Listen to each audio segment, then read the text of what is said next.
અષાઢી બીજ કચ્છી નવું વર્ષ તરીકે આપણે ઉજવીએ છીએ વર્ષોથી.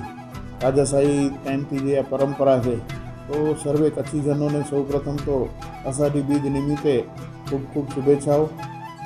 અને ખાસ કરીને અષાઢી બીજ અને વરસાદનો જે આપણો એક પરંપરાગત નાતો છે કે અષાઢી બીજના દિવસે એક માહોલ બનતો હોય છે. અને સર્વે કચ્છીજનો વતી હું કચ્છ ધણિયાણી માં આશાપુરાને પ્રાર્થના કરું છું કે જે રીતે ગત ઘણા વર્ષોથી કચ્છમાં સારો વરસાદ પડી રહ્યો છે, તો અષાઢી બીજથી આની શુભ શરૂઆત થાય અને સમગ્ર કચ્છના વાસીઓને વરસાદ રૂપે એક હેલી સ્વરૂપે એમના મન પ્રફુલ્લિત થાય.